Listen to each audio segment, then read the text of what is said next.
The day the sky spoke began like any other Tuesday in March of 2031.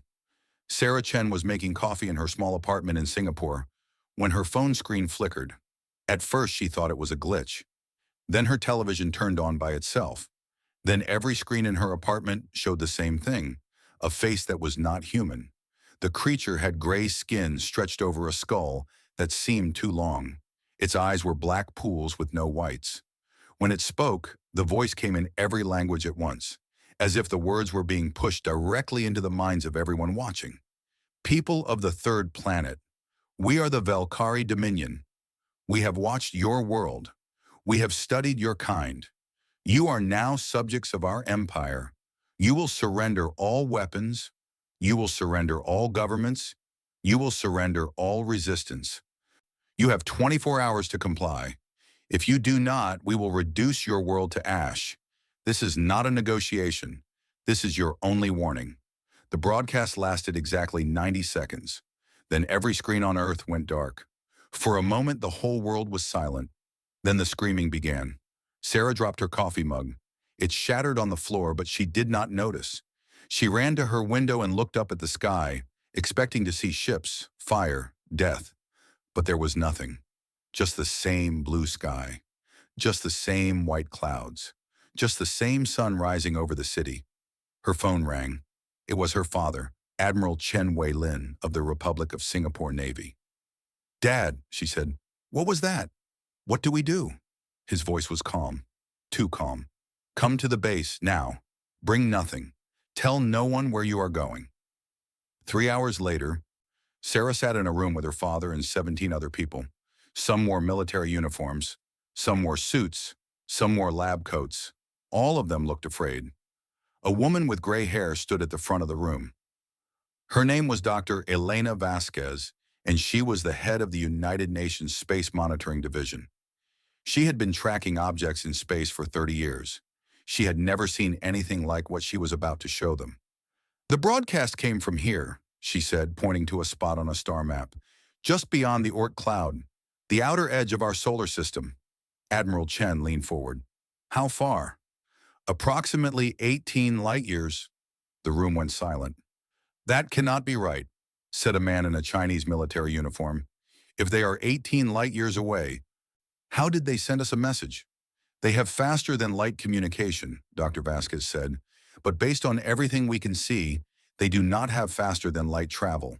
Their ships are moving at approximately 1/10 the speed of light." Sarah watched her father's face change. The fear drained away. Something else took its place, something that looked almost like a smile.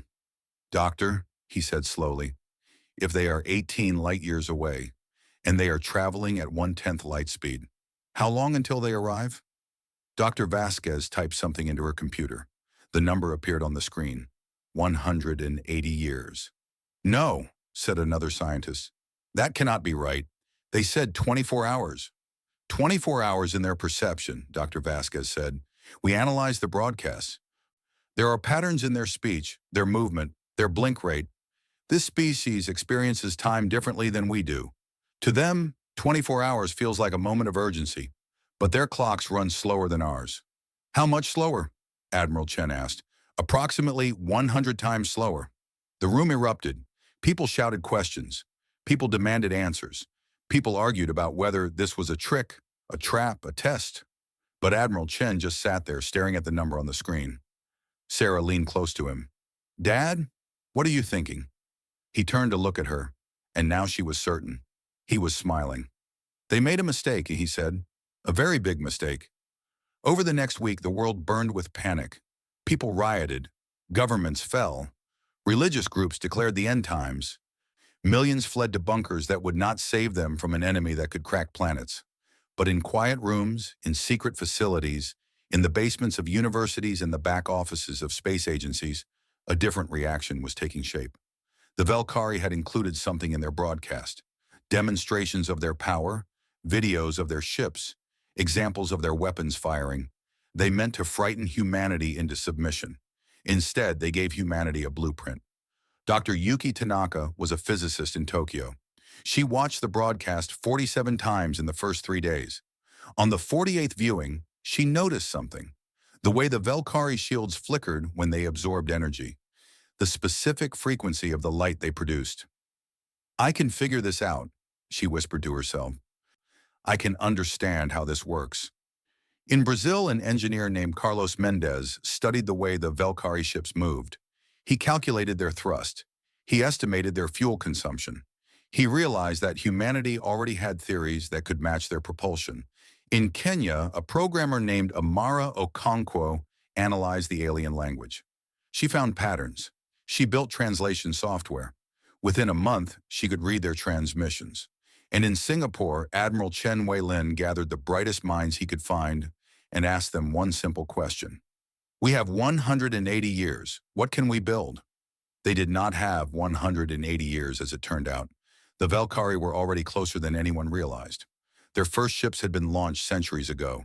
The real timeline was just 18 years. But 18 years was still a gift. When this number reached the public, the panic did not stop, but it changed. It became something else, something harder, something with teeth. In bars and living rooms, in offices and factories, people started to laugh. Not the laughter of the hopeless, not the laughter of the insane. It was the laughter of people who had been told they were going to die and had decided to spit in the face of death instead. 18 years, they said to each other. They gave us 18 years to get ready, and they told us exactly where they are, and they showed us how their weapons work. The memes started within days. Pictures of the Velkari with clown makeup. Videos of their ships edited to move in slow motion while human music played. Jokes about how humanity had been preparing for alien invasion since the invention of science fiction. The aliens had wanted terror. They received mockery. Admiral Chen watched the world transform around him. He had served in the military for 40 years. He had seen humanity at its worst. Divided, hateful, small. Now he saw something different. They united us, he said to his daughter one night as they watched the lights of new factories being built on the horizon. They gave us a common enemy and a deadline. They have no idea what they have done. Sarah nodded. What happens now? Her father looked up at the stars. Somewhere out there, an alien fleet was crawling toward them, slow, confident, certain of victory. Now, he said, we get to work. And humanity did. The year was 2033, and the world looked nothing like it had 2 years before. Dr. Yuki Tanaka stood on a platform high above the Nevada desert, watching the tests that would change everything. Below her, a small drone hovered in place. Around it, a ring of weapons pointed at its center. Lasers, missiles, kinetic cannons, everything humanity could throw at it. Begin the test, she said into her radio. The weapons fired. Light and fire and metal screamed toward the tiny drone from every direction and stopped. A blue shimmer surrounded the drone. The attack splashed against it like water against glass. The drone did not move. It did not shake. It simply floated there, untouched. Yuki let out a breath she did not know she was holding. Shield capacity? 93% remaining, her assistant reported. Dr. Tanaka, it worked. The shield worked. She allowed herself a small smile. 2 years of sleepless nights, 2 years of failed experiments, 2 years of watching the broadcast over and over, looking for secrets hidden in the flicker of alien technology. And now humanity had shields. Across the world, similar breakthroughs were happening every month. In Germany, engineers built the first fusion reactor small enough to fit on a ship. In India, scientists cracked the mathematics of gravity manipulation. In Australia, programmers created artificial intelligence that could react in microseconds. The old nations still existed on paper, but borders meant less every day. A scientist in Japan worked with an engineer in Brazil who consulted with a programmer in Nigeria. Money flowed not to armies, but to laboratories. Factories that once made cars now made ship components. Universities that once competed now shared everything. The United Nations created the Earth Defense Council. It had one job, one purpose, one goal: survival. Admiral Chen Wei-lin was named the Council's military commander. He was 60 years old now, but he worked like a man half his age. Sleep was a luxury he could not afford. Every day brought new problems, new challenges, new impossible tasks that somehow became possible. His daughter Sarah had become one of his best officers. She commanded the training programs for what they called the First Fleet. Humanity had never fought in space before. They had to invent everything from nothing. "The pilots are getting faster," she reported one evening as they shared a rare meal together. "Reaction times are down to 300 milliseconds on average. The simulators say that is 4 times faster than the Valkyrie can track." Chen nodded. "4 times is not enough. I want 10 times. That is not physically possible for a human." "Then we make it possible. Neural implants, reflex enhancement, whatever it takes." Sarah stared at him. "You want to modify our soldiers?" "I want our soldiers to live," he said simply. "The Valkyrie have been conquering worlds for thousands of years. We have 18 years. We cannot win by being equal. We must be better." She did not argue. There was nothing to argue about. In Kenya, Amara Okonkwo had become something more than a programmer. She was now the director of the Global Intelligence Initiative. Her job was to intercept every transmission the Valkyrie sent and learn everything she could about them. What she learned was both terrifying and wonderful. "They have conquered 12 star systems," she told the Council in 2035. 47 species have fallen to them. Their empire is vast. Their resources are endless. Their military has never lost a war. The council members shifted in their seats. This was not good news. "But," Amara continued, "they have a weakness. They are slow, not just in how they travel, but in how they think. Their perception of time is fundamentally different from ours. What takes us a second takes them nearly 2 minutes to process." She pulled up video from the alien broadcasts. Valkyrie moving through their ships, making decisions, reacting to events. "Watch their response times," she said. "A door opens, and it takes them almost a full second to look at it. An alarm sounds, and they need 2 seconds to understand what it means. Their fastest warriors are slower than our average civilians." Admiral Chen leaned forward. "What about their machines? Their automated systems?" "Designed to match their perception. Their targeting computers are accurate, but they update slowly. Their shields are strong, but they adjust at the speed their operators can think." The room was quiet for a long moment. "They have never fought anything fast," Chen said slowly. "Every species they conquered was as slow as them, or slower." "Exactly," Amara said. "They do not know what speed is. They have no concept of it. To them, we are going to seem like ghosts, like demons. We will move so fast they will barely see us." For the first time since the broadcast, Admiral Chen laughed, really laughed. The sound echoed through the council chamber. "Then let us give them something to fear," he said. By 2036, the shipyards in orbit were producing vessels at an incredible rate. The first human warship, the EDS Unity, was completed on March 15th. It was ugly by human standards. All function, no form. Guns and engines and shields strapped to a frame of metal and hate. Captain James Morrison was chosen to command her. He was a former fighter pilot who had broken 17 bones in various crashes and refused to stop flying. He was exactly the kind of crazy humanity needed. "She is beautiful," he said when he first saw the Unity. His crew thought he was joking. He was not. The test flights began. Then the weapons tests. Then the combat simulations against drone ships programmed to fight like the Valkyrie. The drones never stood a chance. Human ships danced around them. Human weapons struck before the drones could react. Human pilots laughed as they flew circles around enemies that could not track them. Every year, the Valkyrie sent new broadcasts. They demanded surrender. They promised destruction. They showed their massive fleet getting closer and closer. And every year, humanity watched and laughed. "They are still coming at the same speed," Sarah reported in 2038. "They have not accelerated. They have not changed course. They do not seem to know that we are preparing." "Why would they?" her father replied. "In their entire history, no one has ever fought back. They expect us to be waiting on our knees when they arrive." The global population had changed too. Children born after the broadcast grew up knowing only one truth. Aliens were coming. Humanity had to be ready. They studied science with a hunger previous generations had never known. They trained their bodies and minds to be faster, sharper, better. They were called the Generation of Spite. They were not afraid of the Velkari. They were angry at them. How dare these aliens threaten their world? How dare they demand surrender? How dare they assume humanity would simply give up? By 2040, the Earth Defense Fleet had 70 ships.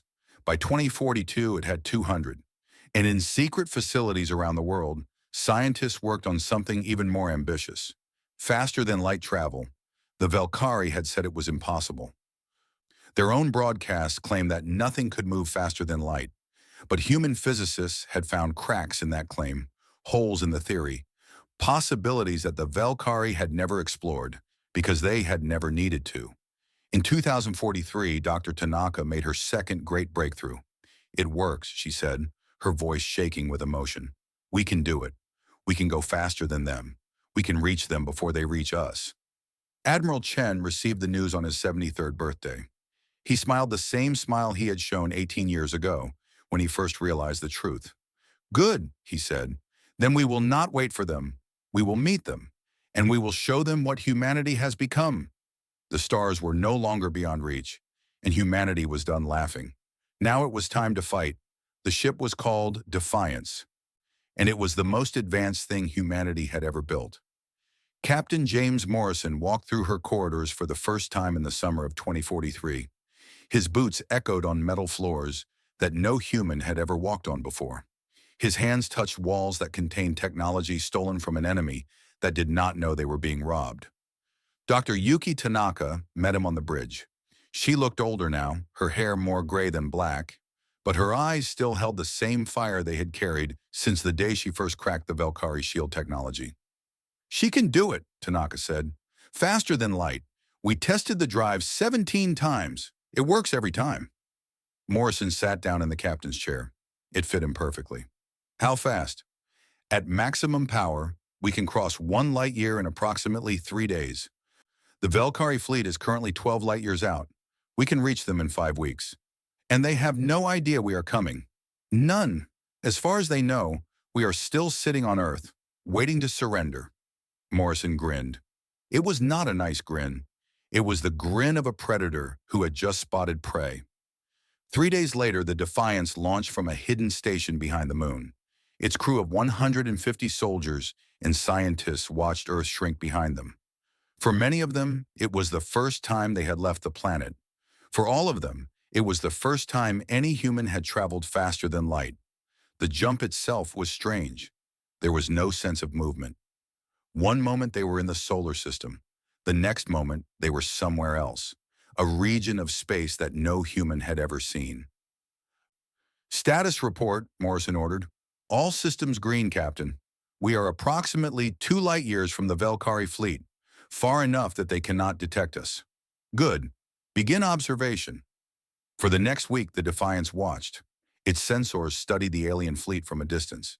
Its computers analyzed every ship, every formation, every pattern of behavior. What they found changed everything. Lieutenant Sarah Chen was part of the observation team. She was Admiral Chen's daughter, and she had volunteered for this mission against her father's wishes. Now she stood on the bridge, presenting her findings to Captain Morrison. "They are even slower than we thought," she said. "Their fastest reaction time is approximately 4 seconds. Their ships move like they are swimming through honey. Their communications take almost a minute to process and respond to." Morrison frowned. "That makes no sense. They conquered 47 species. How did they win any battles?" "Because they never fought battles. Not the way we understand them." Sarah pulled up images on the main screen. "Look at their tactics. They surround their enemies. They bombard them from a distance. They wait for surrender. Every war they have fought lasted centuries. They simply outlast their opponents." "They are siege warriors," Morrison said slowly. "They do not know how to fight. They only know how to wait." "Exactly. And there is more." Sarah changed the display. "We analyzed their pilots, their soldiers, even their commanders. Captain, they do not have adrenaline. They do not have a fight-or-flight response. When something unexpected happens, they do not speed up. They slow down. They freeze." The bridge was silent. "You are telling me," Morrison said, "that if we attack them fast enough, they will not be able to react at all." I am telling you that if we attack them fast enough, they will not even understand what is happening until it is already over. Morrison leaned back in his chair.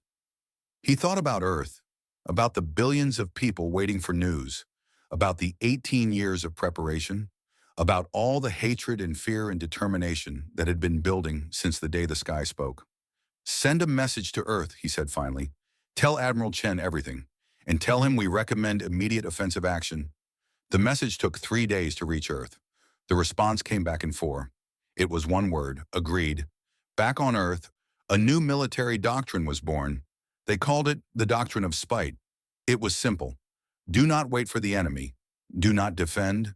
Do not negotiate. Attack. Attack fast. Attack hard. Attack without mercy. General Amara Okonkwo was named Supreme Commander of the offensive. She had spent 15 years studying the Velkari. She knew them better than anyone, and she hated them more than anyone. They thought they could threaten our world, she said in her first address to the troops. They thought we would be like every other species they conquered. Weak, slow, afraid. They were wrong. We are not weak. We are not slow. And we are not afraid. We are angry, and we are coming for them. The fleet assembled over the following months. 200 ships, 50,000 soldiers, the largest military force humanity had ever gathered. And they were going to use it not for defense, but for attack. Captain Morrison and the Defiance continued their reconnaissance. They mapped the Velkari formation. They identified command ships. They found weaknesses in the alien defenses, and they discovered something else. Captain, Lieutenant Chen reported one day, we intercepted a transmission from the Velkari flagship. They are confused. Confused about what? About us, about Earth. They have been monitoring our planet with long-range sensors. They can see the activity, the ships, the construction, but they do not understand what they are seeing. Show me. Sarah played the translated transmission. The Velkari admiral's voice was slow, each word taking twice as long as a human would need. The third planet shows unusual activity, movement, construction. It is inconsistent with a species preparing to surrender. Perhaps they are building monuments. Perhaps they are performing religious rituals. We will investigate when we arrive. It does not matter. Whatever they are doing, it will not save them. Morrison started to laugh. He laughed so hard that tears streamed down his face. They think we are building monuments, he said. They think we are praying for salvation. They have no idea. They have no idea at all. The transmission was sent back to Earth. It spread across the planet within hours. Building monuments, religious rituals. The aliens had watched humanity preparing for war and thought they were seeing a funeral. The laughter returned, but now it was darker, harder.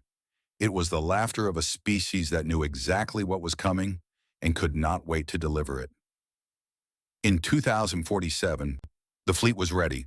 230 ships, 60,000 soldiers, the best weapons, the fastest pilots, the most advanced technology humanity had ever created.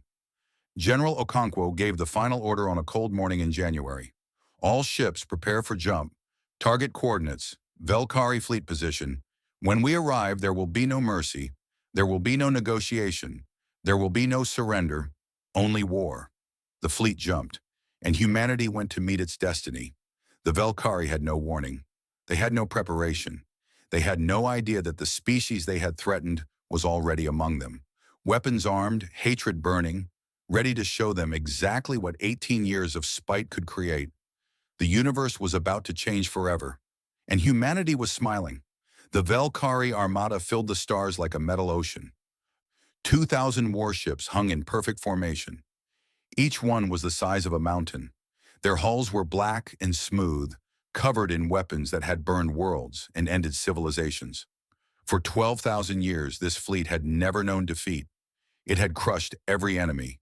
It had broken every resistance. It expected nothing different from the small blue planet it was slowly approaching.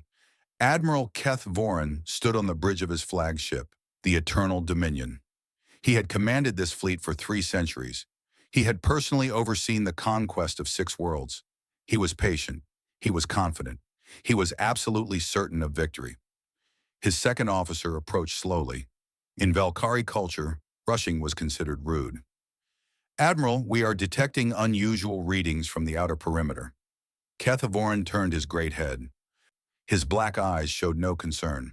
What kind of readings? Energy signatures, small ones. They appeared suddenly. We are not certain what they are. Probably debris, or perhaps a comet. Monitor it, but do not be alarmed. Nothing from Earth could reach us here. Those were his last words before the war began. 200 light-years away, General Amara Okonkwo sat in the command center of the UEDF flagship Earth's Memory.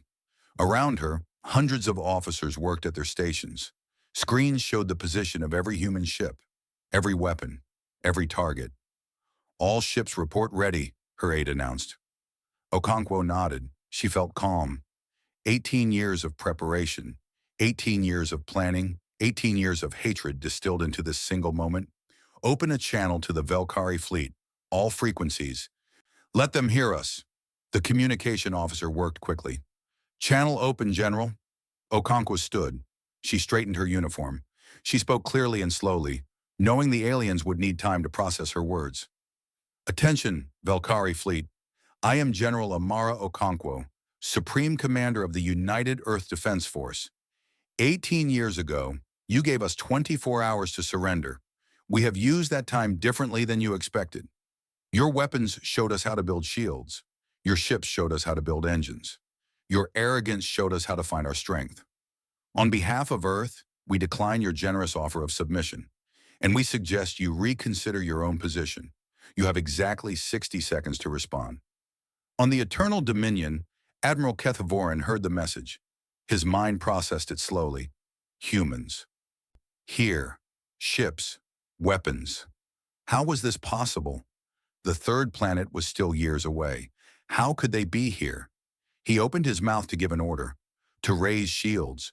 To arm weapons. To do something. 60 seconds passed. The human fleet attacked. To the Valkyrie, what happened next was not a battle. It was a nightmare. It was chaos given form. Human ships moved like nothing they had ever seen. They did not fly in formation. They danced. They spun. They appeared in one place and vanished to another before Valkyrie sensors could track them. Weapons fire came from everywhere at once. Captain James Morrison flew the Defiance straight at the enemy flagship. His targeting computer locked onto the Eternal Dominion's bridge. Light them up, he said. The Defiance's guns fired. Plasma bolts crossed the distance in an instant. They struck the Valkyrie shields and punched through like paper. Admiral Kethovorin saw the flash. He tried to react. His body began to turn. His hand began to rise toward the alarm. He was still moving when the second volley hit the bridge. He never finished the motion. Across the battlefield, it was the same story repeated 2,000 times. Lieutenant Sarah Chen led a squadron of fighters through the Valkyrie formation. Her ship moved so fast that the alien targeting systems could not follow her. She passed within meters of enemy hulls, her weapons tearing holes in their sides. "Watch your six," her wingman called. Sarah checked her sensors. A Valkyrie gunship was trying to track her. Its weapons moved slowly, attempting to predict where she would be. She changed direction. The alien guns fired where she had been 3 seconds earlier. She was already somewhere else. "They cannot even see us," she said. "They are shooting at ghosts." On the Earth Memory, General Okonkwo watched the battle unfold. Her screens showed human ships weaving through the enemy fleet like wolves among sheep. Valkyrie vessels exploded one after another. Their formations collapsed. Their communications filled with confusion and terror. "Enemy losses at 40%, her aide reported. "Our losses, 0. 0? Not a single human ship has been hit, General. They cannot track us. They cannot react to us. They are firing blind." Okonkwo allowed herself a small smile. 18 years of spite, 18 years of preparation, and now 18 years of alien arrogance was burning in the void. "Continue the attack," she ordered. No mercy. 7 minutes into the battle, the Valkyrie fleet tried to retreat. Their ships turned slowly, ponderously, attempting to flee the carnage. But human vessels surrounded them, cut off their escape routes, destroyed their engines before they could build speed. 9 minutes in, the first surrender signal came. A Valkyrie cruiser broadcasting on all frequencies, begging for the attack to stop. General Okonkwo paused. She thought about the broadcasts, the threats, the casual assumption that humanity would simply submit. The 47 species already enslaved. Ignore it, she said. They can surrender when we say they can surrender. The battle continued. 11 minutes after it began, the Velkari flagship broadcast its own surrender. Not a request, a complete, unconditional submission. General Okonkwo finally raised her hand. All ships, cease fire. The guns went silent. The stars were filled with wreckage, burning hulls, floating debris, the remains of 2,000 warships that had never known defeat until they met humanity. Human losses, 3 ships damaged, 0 destroyed, 47 casualties.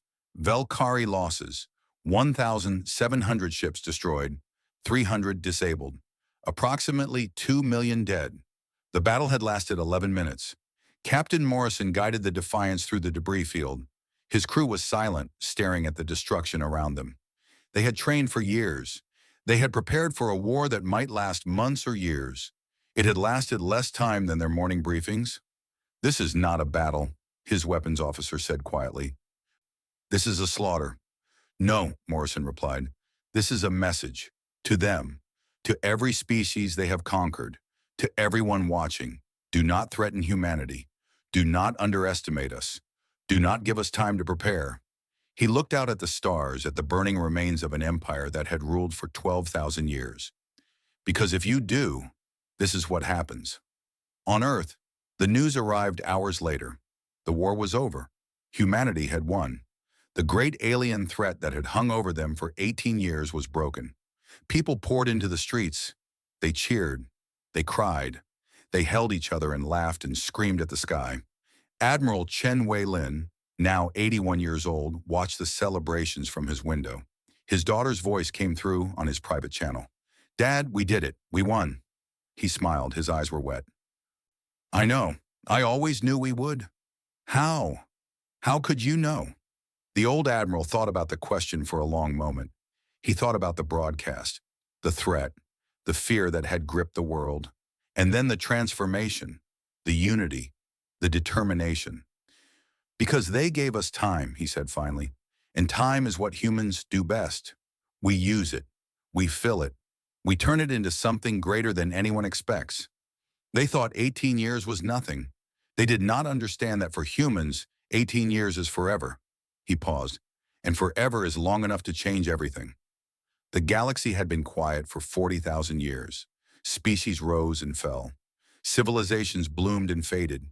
And through it all, the Velkari Dominion ruled with patient, inevitable power. They did not conquer quickly. They did not need to. Time was their weapon. They simply waited until their enemies surrendered, died, or forgot how to resist. For 40,000 years this worked. Every species was slower than them, or equal. Every war ended the same way. The galaxy learned to accept the Dominion as a fact of existence, like gravity or the cold of space. And then, in 11 minutes, everything changed. Ambassador Priya Sharma stepped off the transport ship onto the surface of Velkar Prime. She was the first human to set foot on the Dominion's homeworld. Behind her came a delegation of diplomats, scientists, and soldiers. They moved quickly by instinct, their feet carrying them at a pace that made the watching Velkari guards flinch. The surrender negotiations had taken 6 months, not because they were difficult, but because the Velkari processed information so slowly. Every proposal had to be explained multiple times. Every response took weeks to formulate. Human diplomats learned to bring books to meetings. Now finally, the Treaty of Seoul was ready to be signed. The Velkari High Council waited in their great hall. 12 ancient beings, each one thousands of years old, who had ruled their empire since before humans invented writing. They looked at the human delegation with eyes that held something new. Fear. Ambassador Sharma approached the central table. The treaty document was already there, written in both human languages and Velkari script. It was the most important document in galactic history. "Before we sign," Sharma said, "I want you to understand something. Humanity did not want this war. We did not ask to be threatened. We did not choose to be your enemy. You made us into what we became. Every ship we built, every weapon we created, Every soldier we trained was a response to your ultimatum." She paused, letting her words sink in slowly. "But now the war is over, and we have a choice. We can destroy your empire. We can scatter your people. We can do to you what you have done to 47 other species. But we will not, because we are not you. We believe in something different." The High Council leader spoke. His voice was like stones grinding together. "What do you believe in?" "Second chances," Sharma said. "Growth, the possibility of change. You ruled through fear for 40,000 years. We will show you another way." The treaty was signed. The Velkari Dominion was dissolved. In its place, a new organization was born, the Galactic Coalition. Humanity did not claim leadership. Instead, they offered partnership. Every species in former Dominion space would have a voice. Every world would have representation. It was not perfect. It would take generations to build. But it was a beginning. The freed species reacted in different ways. Some were grateful. Some were suspicious. Some had been under Dominion rule for so long that they did not know how to be free. The Thren were a small species from a water world near the galactic rim. They had been conquered 8,000 years ago. Their culture, their history, their identity had been slowly erased under Velkari rule. When human ships arrived to offer them freedom, they did not know what to do. Dr. Yuki Tanaka led the first contact team. She was 91 years old now, her body frail but her mind still sharp. She had spent her whole life preparing for war. Now she wanted to spend whatever time she had left building peace. "We are not here to rule you," she told the Thren Council. "We are here to help you remember who you are. Your songs, your stories, your way of life. It still exists, buried under thousands of years of oppression. Let us help you find it again." The Thren elder stared at her with large dark eyes. "Why would you help us? What do you want in return?" Tanaka smiled.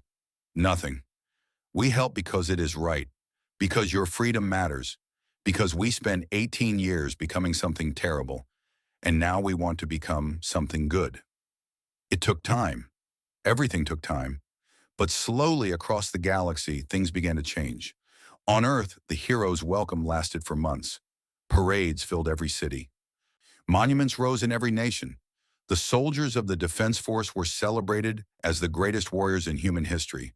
But Admiral Chen Weilin did not join the celebrations. He died peacefully in his sleep 3 months after the battle, his work finally complete. His daughter Sarah spoke at his funeral. "My father gave his life to preparing humanity for war," she said. "But what he really wanted was to prepare us for what came after. He believed that our true test was not whether we could defeat the Velkari. It was whether we could resist becoming like them, whether we could win without losing ourselves." She looked out at the crowd, soldiers and scientists, politicians and citizens, people from every nation, every background, every belief. "I think he would be proud of what we are building. I think he would be proud of us." General Amara Okonkwo retired from military service 5 years after the battle. She had spent her entire adult life preparing for a war that lasted 11 minutes. Now she had no idea what to do with herself. She found her answer in education. She founded the Chen Weilin Academy for Strategic Studies, training the next generation of leaders. Not just in war, but in peace, in diplomacy, in the art of turning enemies into allies. "The Velkari taught us that strength alone is not enough," she told her students. "They were strong for 40,000 years, and they fell in 11 minutes. True power comes from understanding, from adaptation, from the willingness to change." Captain James Morrison kept flying.